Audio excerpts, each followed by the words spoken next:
अस्सलाम वालेकुम वरहमतुल्लाहि वबरकातुहू। रमज़ान का महीना इबादत और नेकियों का महीना है। जब हम नेकियों की बात करते हैं तो एक बहुत बड़ी नेकी जो हमसे अक्सर रह जाती है वो है अपने चाहने वालों की गलतियों पर उनको माफ़ करना। शायद हम इसको नेकी ही नहीं समझते। हम कहते हैं लेकिन मैं सही थी, उन्होंने मेरे साथ बुरा किया तो वो माफ़ी मांगे, why should I.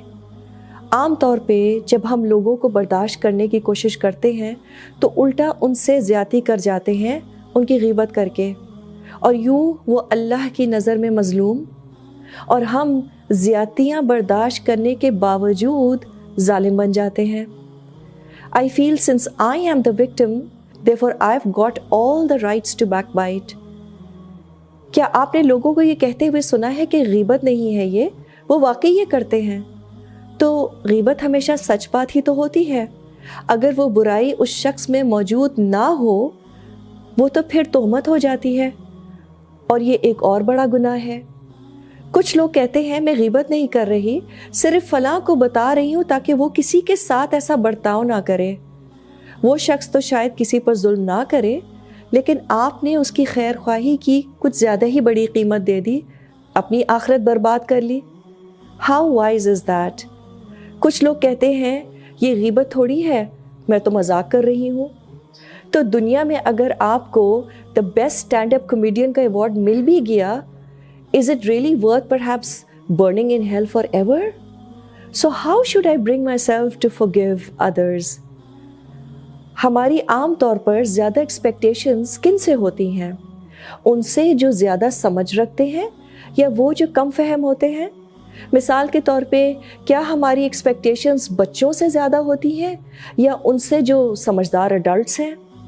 Our expectations are more from a person who knows more, and if there is someone who is a little naive, we don't have high expectations from them। अल्लाह के मीज़ान अदल का भी यही तकाज़ा है, जानने वाले और ना जानने वाले में कुछ फ़र्क किया जाएगा। So the person with a better understanding of the situation is responsible to forgive and also to seek forgiveness। और इसी का नाम सब्र है, और ये बर्दाश्त से बहुत मुख्तलिफ है। Tolerance is when you still have feelings in your heart and mind, but you're not complaining। When you say I can't have more patience for someone, in reality you don't have tolerance for that person। तो किस तरह की माफ़ी वाकई नेकी है? उसको अरबी में कहते हैं of. This is to forgive with love, where you don't have any hard feelings in your heart। If you forgive and you cannot forget, that is not really forgiveness। We have to permanently delete the incident from the hard disk of our hearts। How would you know that you have truly forgiven a person? You feel light-hearted after forgiving and also after seeking forgiveness। Sabr is when you have forwarded the case to the Supreme Court up there, and tolerance is when you're trying to handle the situation on your own। तो असल नेकी बर्दाश्त नहीं बल्कि सब्र है। कैसे पता चलता है कि मैंने सब्र किया या बर्दाश्त? If there is still a chance of you complaining, then that's tolerance। But if you have decided to close the chapter and move on, that is true patience।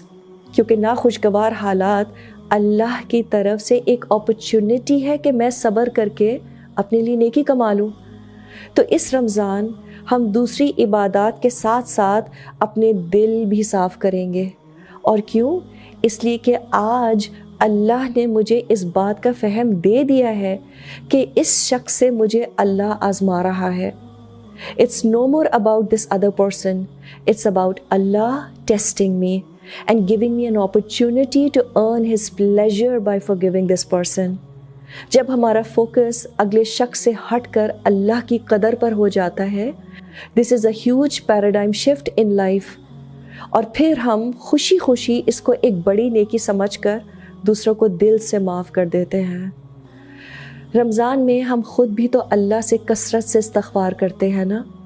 अगर हमारी इस एक नेकी से अल्लाह हमारे गुनाह माफ़ कर दे तो क्या ये बुरा सौदा है?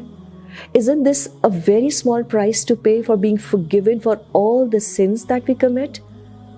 تو اس مہینے اللہ ہمیں صابرین میں شمار کر لے اور ہمیں ہمیشہ دوسروں کو دل سے معاف کرنے کی توفیق عطا فرمائے.